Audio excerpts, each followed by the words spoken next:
Maharlika Investment Corp, the Philippines' newly created sovereign wealth fund, is going back to basics by investing in projects to help build the country's economic pillars such as agriculture, energy, tourism and infrastructure.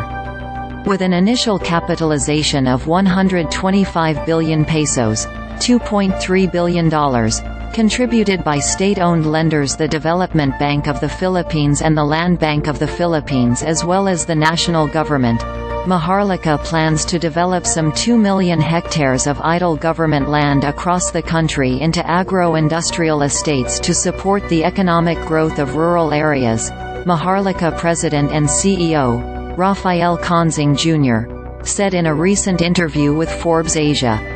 "We hope to achieve the socio-economic goals of the Philippines," said Consing, a former executive at International Container Terminal Services Inc. and HSBC Holdings. The fund aims to double its capitalization to 250 billion pesos in about 2 years by inviting institutional and retail investors to invest in Maharlika, and in about 8 to 10 years, assets under management should reach 500 billion pesos, including potential returns on investments. He added Maharlika will invite foreign and domestic manufacturers to build their facilities in agro-industrial estates developed on state land in the provinces, providing farmers a captive market for their produce. To cut the bureaucratic red tape, a common complaint of investors in the Philippines, Consing said the government has already created green lanes to speed up the investment approval process. To help boost farmers' productivity, Maharlika plans to build telecommunications towers in remote rural areas and lease the facilities to mobile phone giants PLDT and Globe Telecom. "We're planning to bridge the digital divide in the countryside," Consing said. Maharlika also plans to invest in toll roads, bridges and airports to help boost tourism in the country.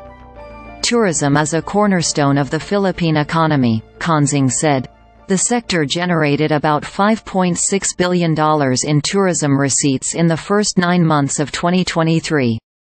The fund will also commit capital to rehabilitate some of the power-generating assets of the state-owned National Power Corp so that these facilities can operate at more efficient and optimal levels, as well as building new renewable energy sources, even though private companies, including Aboitiz Group, San Miguel Corp, and Metro Pacific, have been actively investing in the sector.